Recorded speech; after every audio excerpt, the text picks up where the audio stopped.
제9시 기도 시간에 베드로와 요한이 성전에 올라갈때 나면서 못 걷게 되는 일을 사람들이 메고 오니 이는 성전에 들어가는 사람들에게 구걸하기 위하여 날마다 이문이라는 성전문에 두는 자.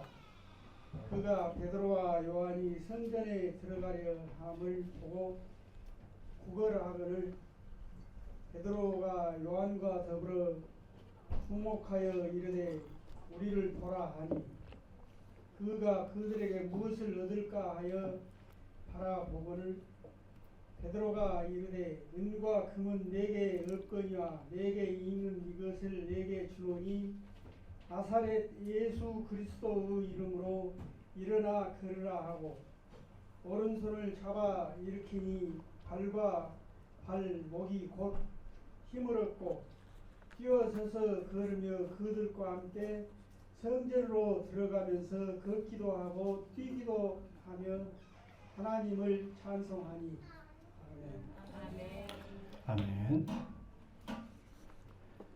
예, 이 시간에는 우리를 보라라는 제목으로 하나님 말씀을 증거하겠습니다. 오순절 마가의 다락방에서 성령을 경험한 120여 명의 성도님들은 이제 그곳을 하나의 어떤 예배의 장소로 삼게 돼요. 마가의 다락방을 하나의 전초 기지죠. 그래서 사실은 우리가 예루살렘 교회라고 하면은 다른 곳이 아니고 마가의 다락방이 바로 예루살렘 교회였습니다. 그래서 그 교회에서 함께 모여서 대부분의 시간은 이제 기도를 했습니다. 기도를 하고 그 다음에 오늘 말씀 전에도 보면은 이제 새신자들이 왔을 때 예수님이 누구신지에 대해서 묻는 자들에게 말씀을 가르쳐주고 함께 떡을 떼며 교제하였다. 그렇게 말씀하고 있습니다. 그래서 사도들은 기회가 생겼을 때마다 예수님의 십자가 죽으심과 부활을 증거했습니다. 하지만 그렇다고 사도들이 처음부터 이렇게 막 돌아다니면서 노방전도, 우리가 노방전도 하지 않습니까? 노방전도 하듯이 그렇게 전도를 하고 다녔던 것은 아니에요. 그러니까 대부분의 사역의 많은 부분은 기도하는 시간을 많이 가졌어요. 기도하는 시간. 대부분의 시간을 기도를 했습니다. 그래서 오늘 말씀에도 보면 베드로와 요한이 기도하러 성전에 올라갑니다. 그래서 기도를 통해서 그들은 하나가 되었고 기도를 통해서 성령의 함께하심을 경험할 수 있었습니다. 그 기도를 바탕으로 성령의 인도하심을 따라서 복음을 증거하게 된 거예요. 성령 충만의 가장 출발점 뭐냐? 우리가 하나님 앞에 나아가서 엎드려서 기도하는 것인 줄로 믿습니다. 그래서 예수님께서도 우리가 성전에 들어가셨을 때 비둘기 파는 상인들을 이렇게 엎으시고 뭐라고 하십니까? 만민이 기도하는 집이요. 네, 우리 한나점이 일단 기다리고 있다는 뜻이 그렇죠. 만민이 기도하는 집이다. 내 집은 만민이 기도하는 집이다. 모든 사람들이 이방인이건 헬라인이건 어떤 사람들 와도 다 같이 기도하는 집이 바로 성전이다. 그렇게 말씀을 하셨습니다. 그래서 기도는 성도의 가장 기본일 뿐만 아니라 성도의 영적 숨을 쉬게 해주는 영적인 호흡인 줄로 믿습니다. 그래서 기도가 끊어지면 호흡이 멈추는 거예요. 호흡이 멈추는 거예요. 호흡이 멈추면 어떻게 됩니까? 죽는 거죠. 그래서 영적인 것에 있어서 기도라고 하는 것이 그만큼 중요한 거예요. 그래서 상을 엎으실 만큼 그렇게 화를 내시고 내 집은 만민이 기도하죠. 여러분들이 이 말씀 기억하고 꼭 기도하는 삶을 살 수 있기를 바랍니다. 유대인들도 신앙에 있어서 기도를 중요하게 생각했기 때문에 하루에 3번 기도 시간을 가졌어요. 아침에 9시에 기도하고 그 다음에 오후 3시에 기도하고 그 다음에 저녁 무렵에 기도를 했습니다. 그래서 유대인들은 이 상번제가 있어요. 상번제는 뭐냐면 성전에서 그때 당시까지도 제사를 드렸거든요. 상번제는 매일같이 하나님께 드리는 제사예요. 그래서 아침 9시와 오후 3시에 이제 상번제를 드립니다. 제사장이 드리는 거죠. 그러면 이제 그때 성전에 가서 성전 뜰에 나가가지고 상번제 드리는 그 예배에 참여하면서 성전 뜰에서 기도를 하는 거예요. 유대인들은 대부분 서서 기도합니다.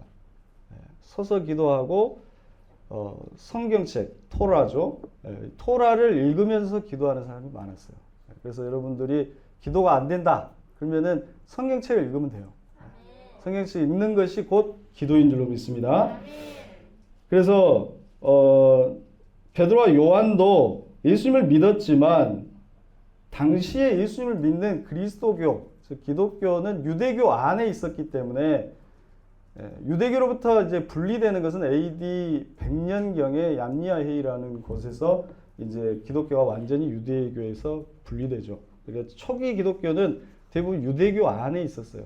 그래서 유대교라고도 똑같이 봤습니다. 처음에는. 그래서 이 베드로와 요한도 3번의 기도 시간을 잘 지켰어요. 그래서 사도행전 10장에도 보면은 성전에 가지 못할 때는 어떻게 기도합니까? 10장에 보면은 자기 집 지붕 옥상에 올라가서 기도했다.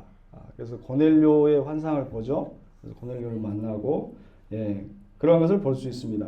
또 오늘 말씀에서도 유대 시간으로 제9시, 즉 우리 시간은 오후 3시 성전에 올라가서 기도하러 갔습니다.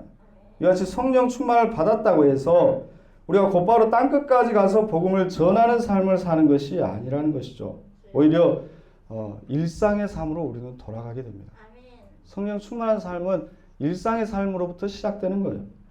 그 일상의 삶의 자리를 기도의 자리로 가꾸어 가는 것, 그것이 성령 충만을 받은 삶의 출발점이 되는 것입니다.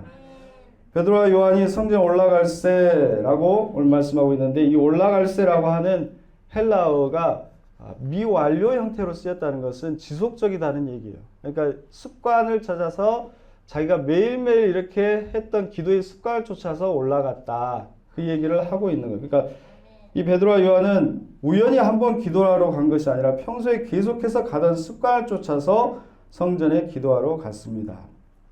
그들은 성령으로 뜨거워진 가슴으로 일상의 기도의 습관을 쫓아서 성전에 올라가서 기도하는 것이죠. 그때 2절 말씀에 보면은 나면서부터 못 걷게 된 사람, 이 안진뱅이를 사람들이 메고 왔다라고 기록하고 있어요. 이 안진뱅이는 날마다 이 성전 안으로 들어가지는 못하고 성전 앞에, 성전에 들어가는 입구, 미문이라고 했죠. 물론 여러 가지 문이 있지만은 미문이라고 하는 문이 있어요. 그 문 앞에서 이렇게 구걸을 하고 있었던 것입니다. 유대인들은 이 어려운 이웃에게 구제하는 것을 굉장히 중요하게 생각을 해요. 왜냐하면은 의로운 사람이라고 하는 것이 다른 게 의로운 사람이 아니라 이웃에게 구제하는 사람이 의로운 사람이다. 그런 인식을 갖고 있어요. 왜냐하면 그 의롭다라고 하는 그 히브리어 ጼ다카라고 하는 단어 자체가 구제를 의미합니다. 어려운 사람을 구제하는 것을 의미해요. 그러니까 성경에는 의롭다라는 말이 두 가지가 있거든요. 구약에는 ጼ다카와 미슈파트라고 하는 두 가지가 있는데, 하나는 분배적 정의를 얘기해요. 그러니까 가난한 사람, 소외된 사람들도 똑같이 매일매일 일상생활을 할 수 있는, 생명을 유지할 수 있는 그런 사회를 만드는 것이 바로 하나님의 의다라고 보는 거죠. 그 다음에 또 하나는 그 심판적 정의, 그러니까 법정에서 명확한 뇌물을 받지 않고, 그래서 잠언에서 뇌물을 받지 않고 올바른 판결을 해야 된다, 올바른 잣대로 해야 된다, 그 얘기를 많이 하는 거죠. 그것이 바로 하나의 의라고 이야기를 하고 있습니다. 그래서 그러한 인식이 있기 때문에 의로운 사람이라고 하는 그 의미를 잘 알고 있기 때문에 어려운 사람을 보면은 항상 도우려고 하는 그런 이제 그 습관이 들어있는 거예요. 습관이. 그러니까 성전 앞에서 구걸하는 것은 어때요? 성전을 많은 사람들이 오고 갈 거 아닙니까? 그러니까 굉장히 좋은 명당 자리를 얻은 것이죠. 곳에 있으면은 많은 사람들이 거기에 대해서 이제 동전을 이제 주고 그렇게 했던 것 같습니다. 그래서 베드로와 요한도 한 번쯤은 이 안진뱅이에게 동전을 주었을 것입니다. 그러나 매일 성전에 나가서 기도를 하는데 매일같이 동전을 줄 수는 없는 일이었을 것입니다. 날마다 앉아있는 이 안진뱅이에게 대부분의 사람들은 관심조차도 사실은 주지 않아서 매일같이 있으니까 몇 번씩은 이렇게 적선을 하더라도 그러나 6월절이나 오순절 같은 절기에는 타지에서 많은 사람들이 왔어요. 타지에서. 그래서 지난 시간에 오순절에 대해서 이야기했지 않습니까? 그래서 지금 오순절기이기 때문에 외지에서 온 사람들이 많이 있었기 때문에 외지에서 온 사람들이 성전에 가서 기도를 많이 했기 때문에 그 사람들에게 적선을 받기 위해서 좀 더 적극적으로 구걸하였다라고 하는 것을 우리가 알 수 있어요. 그래서 3절 말씀에 보면 베드로와 요한이 그냥 성전으로 들어가려고 하는데 적극적으로 구걸하고 있는 모습을 볼 수 있습니다. 오순절이지 않습니까? 이웃을 향해서 적선을 좀 해주십시오. 은혜를 베풀어 주십시오. 라고 구걸을 하였을 것입니다. 그런데 베드로와 요한은 그 소리를 듣고 그 안진뱅이를 향해서 주목하여 바라봅니다. 어쩌면 이 안진뱅이는 베드로와 요한이 누구인지 알아보았을지도 모르겠어요. 왜냐하면 매일 봤던 사람이니까. 오늘은 그냥 가지 마시고 동전 몇 입이라도 적선을 베풀어 주십시오. 오순절이지 않습니까? 라는 눈빛으로 안진뱅이는 베드로와 요한을 바라보았을 것입니다. 그 안진뱅이의 소망의 응답이라도 하듯이 베드로와 요한은 그에게 말합니다. 4절 후반부에 우리를 보라. 우리를 보라. 저는 이 말씀을 일주일 동안 이렇게 묵상을 해보았습니다. 우리를 보라. 왜 우리를 보라고 했을까? 왜 안진뱅이는 우리를 보라고 했을까? 그냥 동전에만 관심 있는 사람인데 그 사람에게 왜 우리를 보라고 했을까? 사실 안진뱅이는 베드로와 요한의 얼굴이나 모습에는 관심이 없습니다. 그들의 인격에도 관심이 없습니다. 그들이 어떤 삶을 살았는지에 대해서도 관심이 없습니다. 그저 하루 먹을 양식을 얻기 위한 돈이 필요할 뿐이었습니다. 우리를 보라. 저는 이 우리를 보라라는 말 속에는 적어도 세 가지 의미가 있다고 생각합니다. 그것을 함께 생각해 보고자 합니다. 안진뱅이는 그들을 바라보기 시작했겠죠. 왜냐하면 우리를 보라고 했기 때문에. 베드로와 요한을 바라보게 된 것이죠. 봤을 때 무언가 낯익은 얼굴이었을 것입니다. 왜냐하면 매일같이 기도하러 오는 사람이기 때문에. 그런데 그를 봤을 때 뭔가 다른 점이 있다는 것을 알았을 것입니다. 그들은 바로 50여일 전에 6월절에 누가 돌아가십니까? 예수님께서 6월절에 돌아가시죠. 그 예루살렘을 소동케 했던 그 예수의 제자들이었다라고 하는 것을 아마도 알아챘을 것입니다. 그리고 이 베드로가 이 성전 어디선가 예수를 3번 부인한 사람이었다라고 하는 것을 어렴풋하게 기억하였을 것입니다. 왜냐하면 그 정도는 성전에 매일같이 있었기 때문에 그 정도는 분명히 알아챘을 것입니다. 우리를 보라. 너도 알고 있지? 내가 바로 예수님을 저주한 사람이라는 걸. 내가 예수를 3번 부인한 사람이라는 것을 너도 알고 있지? 우리를 보라. 아무것도 기대할 수 없는 철저하게 무너진 배신자였던 바로 우리를 보라. 베드로와 요한은 안진뱅이에게 무언의 말을 하고 있는 것입니다.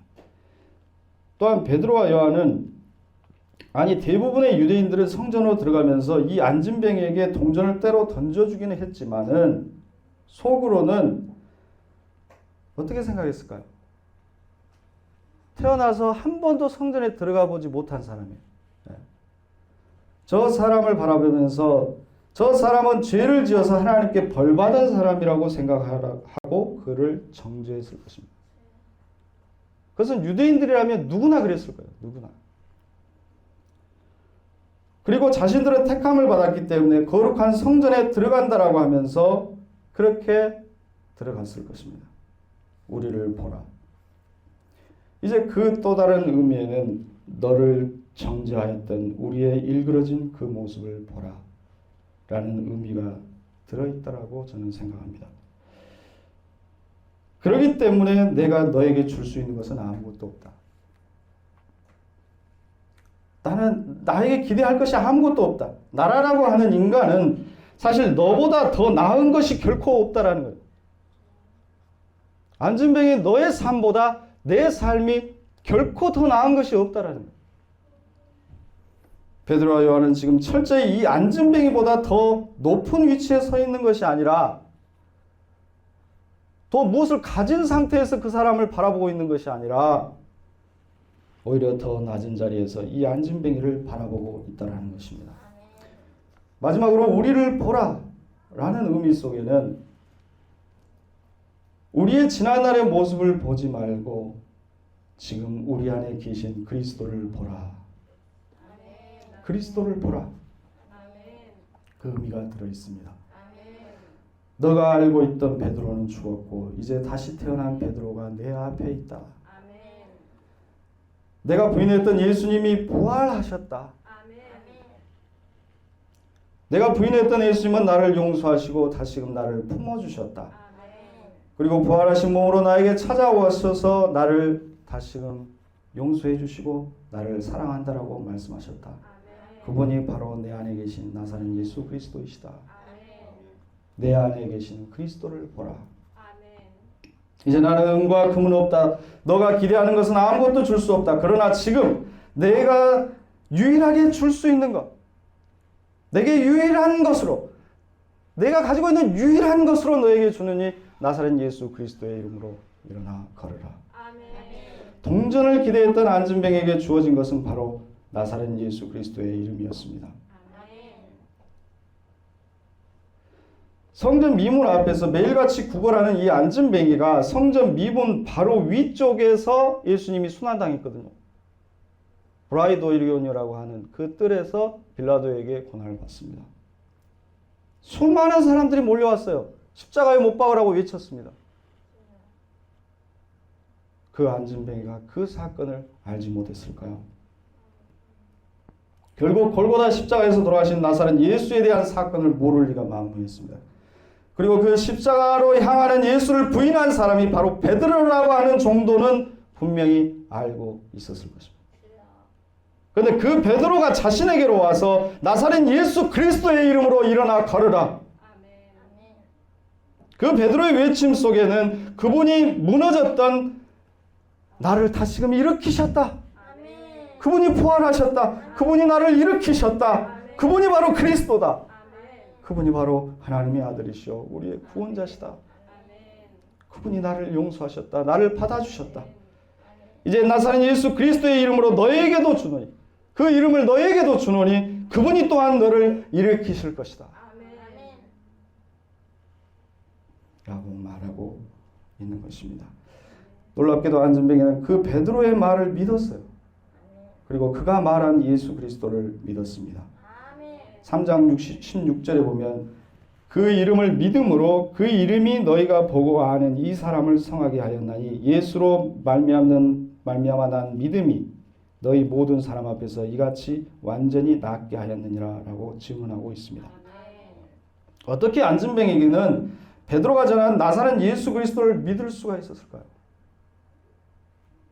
저는 두 가지로 보게 됩니다. 첫째는 베드로의 진정성 때문에 그랬다.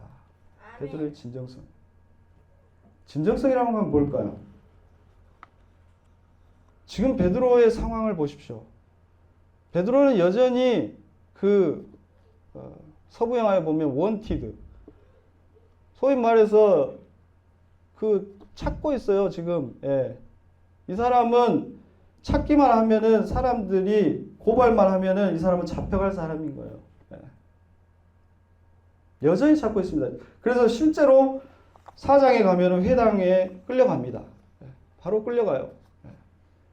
그러니까 베드로는 여전히 예수의 그 제자들이기 때문에, 그 다음에 부활하셨다라고 하는 소문이 쫙 퍼졌기 때문에 이 소문을 무마시켜야 되는 로마 당국의 입장이 있는 거예요. 그렇기 때문에 그 제자들을 쫓고 있어요. 그 상황에서 이 성전, 사람들이 가장 많이 오고 가고 있는 이 성전에 나와가지고 바로 나사렛 예수가 그리스도라고 고백하는 것은 매우 위험한 일이었습니다. 제자들은 예수님의 부활 소식을 듣고도 한 곳에 모여 숨어 있었습니다. 여전히 잡힐까봐 두려웠어요. 요한복음에 보면 나와 있죠? 두려웠기 때문에 방 안에 다 숨어서 있었어요. 네. 그러나 오순절 성령 강림이 임하셨을 때 그들은 이제 더 이상 두려워하지 않게 됩니다. 그들은 죽음이라고 하는 것으로부터 자유함을 얻게 돼요. 성령님은 우리에게 자유함을 주시는 분이에요. 죄로부터 자유함을 주시고 우리의 두려움으로부터 자유함을 주시고 우리가 걱정 근심하고 있는 것으로부터 자유함을 주시는 그러한 성령님의 은혜인 줄로 믿습니다. 여러분들이 두려움과 걱정이 있습니까? 성령님께서 그 모든 두려움으로부터 자유케 해주실 줄 믿습니다. 베드로와 요한의 모습 속에서 두려움은 찾아볼 수 없습니다. 안전병에는 그의 말이 진심임을 거기에서 믿게 된 거예요. 그는 자기가 잡혀갈 것을 무릅쓰고 예수 그리스도를 증거하고 두려움 없이 증거하고 있었던 것입니다. 또 한 가지는 바로 화해와 용서였습니다. 저는 이 해석이 글쎄요, 여러분들이 알아서 받으시기 바랍니다. 베드로의 눈빛 속에는 너를 정죄했던 나를 용서해달라는 사죄의 눈빛이 들어있다라고 저는 생각해요. 베드로의 눈빛 속에는 복음으로 당당했지만 동시에 미안함이 들어있었다. 너를 정죄했던 우리를 보라. 만일 그리스도의 은혜가 아니면 나는 결코 하나님 앞에 설 수 없는 사람이야. 당신에게 정말 면목 없다. 정말 미안하다. 정말 미안하다. 너를 정죄했던 나를 용서해다오. 베드로의 눈빛 속에는 분명 그 용서를 구하는 메시지가 들어있었을 것이라고 저는 봅니다. 저는 이 말씀을 묵상하면서 그것이 느껴졌어요. 상당히 오랫동안 묵상하면서 그것을 느꼈습니다. 목회를 해오면서 중요한 것은 그 사람과 화해하지 않고는 성령의 역사가 나타나지 않는다는 것을 깊이 깨달았어요. 내가 그 사람과 화해하지 않으면 성령의 역사하지 않는구나. 그것을 깨달았기 때문에 화해라고 하는 것, 용서라고 하는 것이 그렇게 중요하다라고 하는 것을 알게 됐습니다. 먼저 화해할 수 있기를 바랍니다.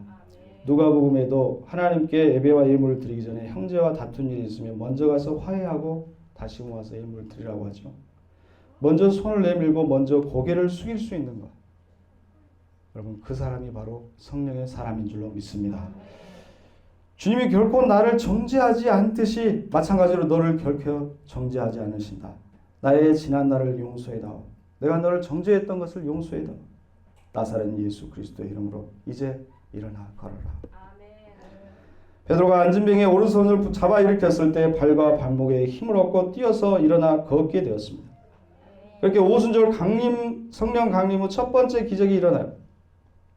오순절을 77절이라고도 하는데 여러분 77절이라고 하는 것은 7과 7을 곱한 거죠. 그래서 6월절 다음이 무교절이고 무교절 다음이 안식일이고 안식일 다음이 초실절이라고 해요. 그래서 처음 익은 열매, 그러니까 그거를 수확하는 시기죠. 그래서 초실절부터 7주 동안을 밀수확을 하게 됩니다. 그래서 밀수확을 다 마친 후가 바로 오순절이에요. 그래서 오순절은 모든 사람들을 다 초대해요. 그래서 화목제물 드리거든요. 모든 사람들을 다 원수고 보고 다 초대해서 다 잊자. 예전 일을 다 잊자. 우리 함께 다 같이 먹고 또 하나님 앞에 찬양하고 기뻐하자. 자유함을 누리자. 하나님 주신 것들을 누리자. 그것이 바로 오순절이었습니다.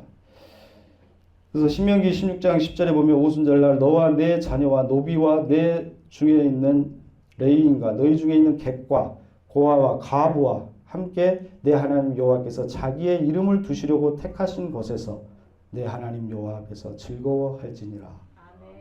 이게 바로 오순절이었습니다.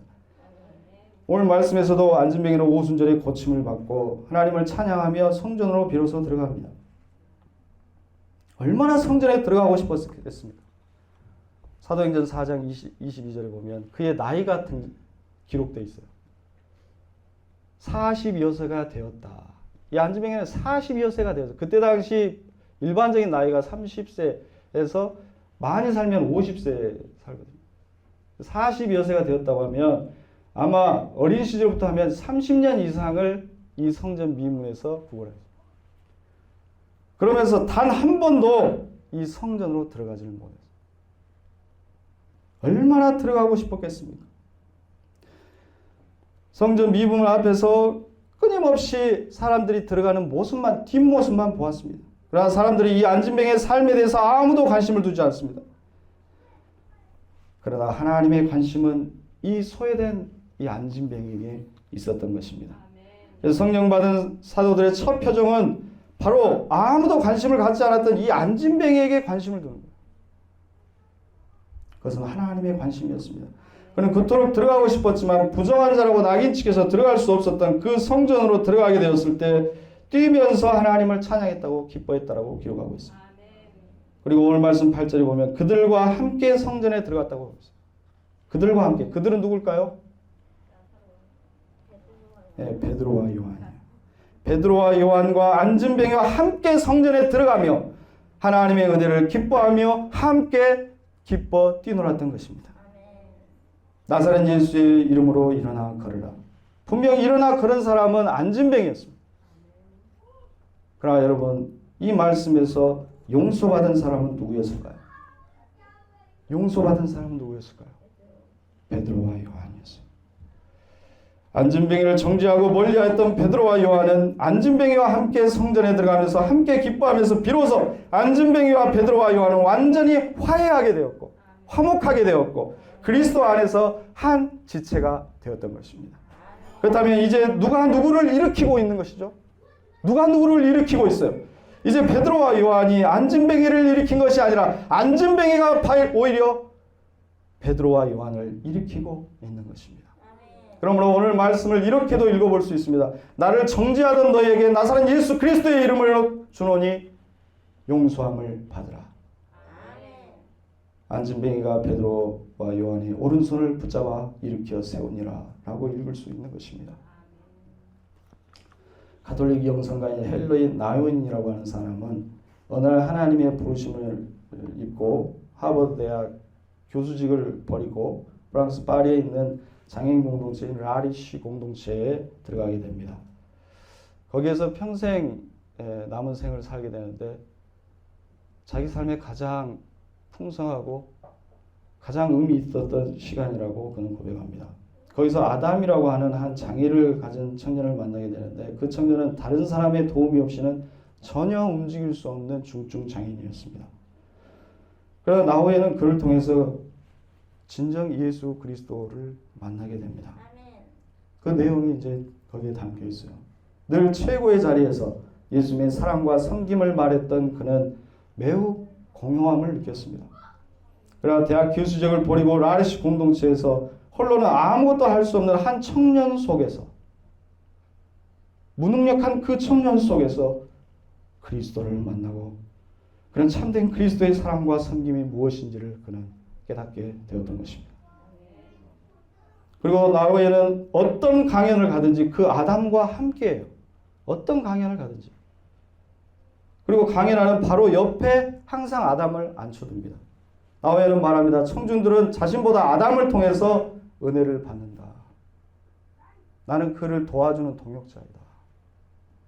그 책에서 나후에는 아담은 나의 섬김의 대상자가 아니라 오히려 나의 친구이자 나의 스승이요 나를 주님께로 인도한 인도자라고 고백하고 있습니다. 사도행전 4장에 가면 베드로와 요한이 공회 앞에 붙잡히게 됩니다. 주의 목은 안진뱅이를 마음대로 일으켰다라고 하는 것이었습니다. 그런데 그들은 곧 풀려나게 돼요. 곧 풀려납니다. 왜 풀려나고 있죠? 그 고침받은 안진뱅이가 그들과 함께 서 있었기 때문이라고 말씀은 증언하고 있습니다. 안진뱅이는 이제 베드로와 요한의 신변을 보호해주는 보호자로 서 있었던 것입니다. 우리는 하나님의 복음을 증거할 때 그리스도의 은혜를 흘러보낼 때 뭔가 내가 타인보다 더 낫다라고 하는 생각을 가지고 전할 때가 너무나도 많아요. 내가 더 가졌기 때문에 줄 수 있다라고 생각하는 경향이 너무 많습니다. 그것이 아닙니다. 복음은 그런 것이 아닙니다. 복음은 여전히 나에게도 복음이 필요한 거예요. 내가 복음을 전하고 있지만 나에게도 복음이 필요한 것입니다. 누군가에게도 필요합니다. 우리가 복음을 누군가에게 전해줄 때 그 복음의 능력은 그 사람에게만 나타나는 것이 아니라 바로 나에게도 그 복음의 능력이 나타나게 되는 줄로 믿습니다. 오히려 복음을 받은 사람 때문에 내가 오히려 은혜를 받고 내가 살아나게 되는 줄로 믿습니다. 그래서 복음은 내가 주는 것이 아니라 함께 누리는 것입니다. 그리스도 안에서 함께 누리는 것입니다.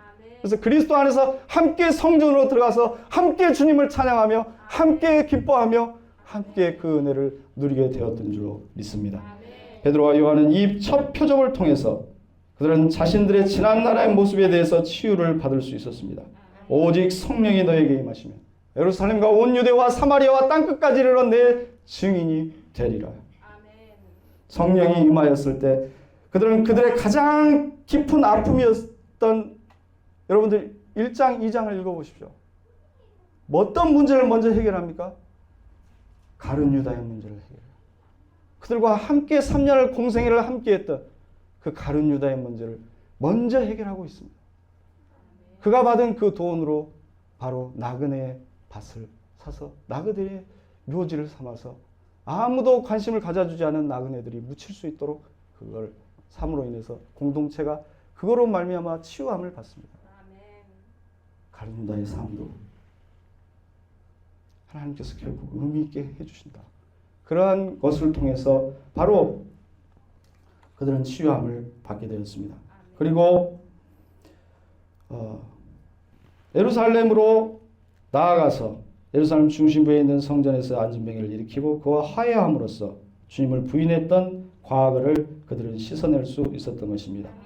우리가 성령에 임하였을 때 우리는 너무 조급하게 멀리 나가려고 해서는 안 됩니다. 지금 나의 예루살렘이 있어요. 나의 예루살렘으로 먼저 들어가야 합니다. 그 예루살렘은 내 안에도 있습니다. 내 밖에 있는 것이 아니라 내 안에부터 시작돼야 돼요.